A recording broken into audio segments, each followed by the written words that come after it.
In the early part of the 1900s, fireworks were not well refined and they were very dangerous. Giant firecrackers, cannon fire, firearms, and rockets were just some of the loud and bright tools used to celebrate our nation's independence on the 4th of July. The number of Americans killed or injured by their use was in the thousands annually. In 1903, the American Medical Association began keeping records of people injured and killed celebrating the 4th of July, and by 1910, there had been more than 1,500 deaths and 33,000 injuries. An article in the July 3, 1910 edition of the Richmond Times-Dispatch said, "If the grim stare from the 68 eye sockets made empty by last year's celebration does not appeal to authorities unwilling to enroll under the Safe and Sane banner, let them go to the nearest cemetery and count 1,000 little mounds of sod, and then half as many again, and still more." Cities and other communities banned fireworks to reduce the carnage and introduced the Safe and Sane 4th of July campaign that same year, which emphasized celebrations featuring parades, music, feasts, flag drills, folk dancing, and pageants.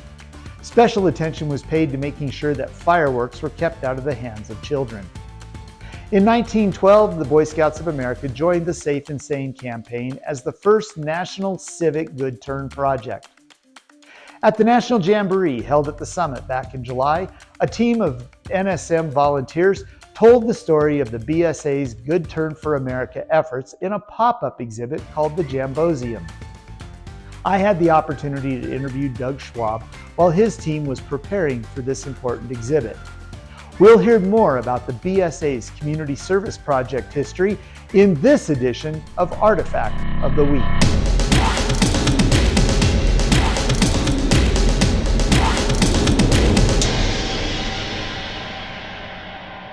Doug, thanks for joining us. Let's talk about the whole concept of putting together a temporary museum here at something like the Jamboree. How did that all come about? How long have you been doing this? Well, we started in 2013, and we've done it at each Jamboree, including the World Jamboree. And here we are in 2023 at the National Jamboree. The concept has basically been around for a while with the museum. Basically what we do is we pick a theme, and for each one, we started out, I believe one of the first ones we did was about the World Jamboree or the National Jamboree. So we had all these patches and memorabilia from that event, whatever event we choose.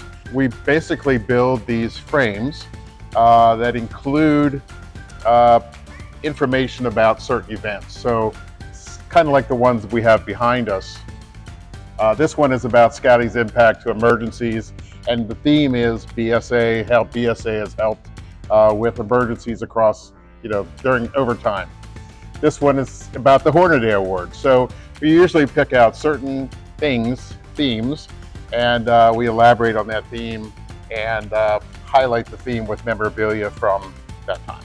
Now you keep talking about service. The theme for this year's museum exhibit is service through scouting. Tell us a little bit about where that concept came from, how you came up with it. We started with a list of a lot of different possibilities.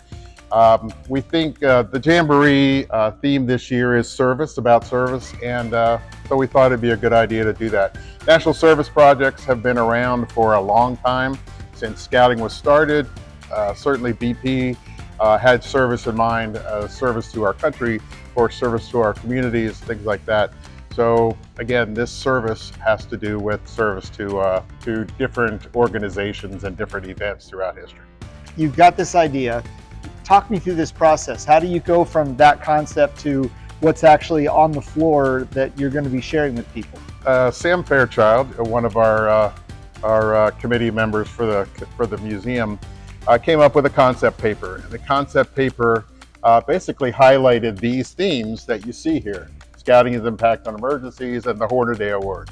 There's a whole series of these topics that were developed in this concept paper, and we took each one of those chapters or pages from that concept paper, and we developed it into boards like this.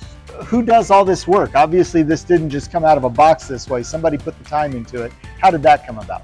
The people on the committee, Rick Raga, Sam Fairchild, myself, and Russell Smart, we basically know what items we need from collections. whether we use different manuals about collections, or a lot of us know we're collectors.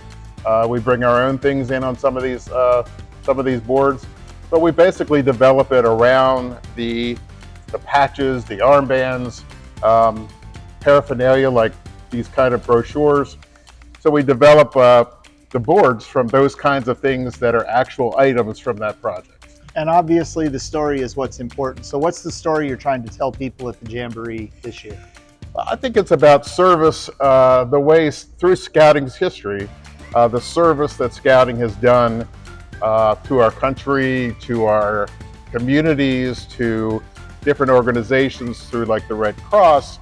So it's service to fill in the blank. So there's a lot of different service structures that the Boy Scouts have contributed towards over the year.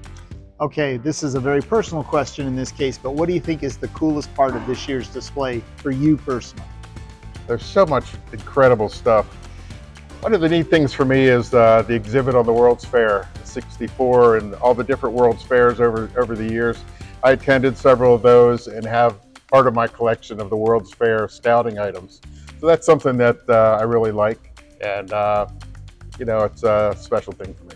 All right, is there any last thing you might think of that I haven't asked you about that relates to the museum and putting this on at the Jamboree that you'd like to share?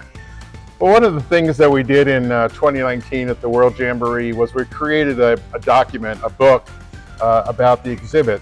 So if you're not able to come to the exhibit, Rick Braga will be putting together a book that will have all of these boards and descriptions and some pictures of the event and throughout the event at the Jamboree. So you can look for that. I'm sure that get it posted on your website, and it'll be a really neat keepsake to tell the story again after the Jamboree.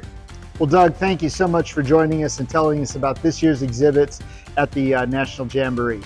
Right down the street from the Jamboseum, Jamboree participants had the opportunity to add to the BSA's legacy of giving back to our communities by assembling 5,045 flood buckets for the disaster response ministries of the United Methodist Church. Here is a video produced by the BSA about this important service project. Scouts are helping people they likely will never meet by packing flood buckets. At the 2023 National Boy Scout Jamboree in West Virginia, 15,000 scouts and leaders are part of a huge service project putting cleaning essentials into 5-gallon buckets. I think this is insane. I never imagined participating in Scouts on this type of level. So now that I'm here and witnessing the effect that a group like this can have, it's been really monumental. This is really about spreading positivity and kindness. It's a cool idea to help people, even though we're never going to see them. Packed tightly into each bucket are 15 essential items underwritten by Walmart and private donors.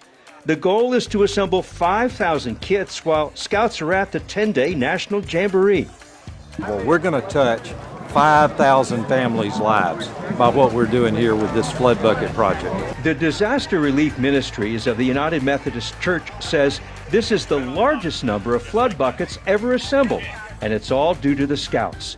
Inside each bucket, Scouts place a personal message. I said, whatever you're going through, I hope it gets better. Life Scout Blake Farnsworth once lived through a flood. He's aware what the relief supplies will mean to those who need them. They're like ready to go buckets, so as soon as there's an emergency, they can get there in a very short time. The Scouting movement has been providing service to communities in the nation for 113 years. Records show over 7 million service hours are recorded annually. I think it's not about the recognition we get or like them. I think it's more about helping people in general. Scouts won't know who received these buckets. They will leave though knowing they have helped someone in need. This is Don Dare at the National Boy Scout Jamboree in West Virginia. So now it's your turn. Tell us about your service project experiences in the comments. And if you would like to share photos or videos of your service projects, send us an email to philmont.museums@scouting.org. Use the term service project in the subject line, and we'll help you get those delivered to us here at the National Scouting Museum so we can integrate them into our museum welcome video. Well, that's all the time we have for this week. Join us next time as we continue to learn more about the history of the BSA, through the collection of the National Scouting Museum and Artifact of the Week.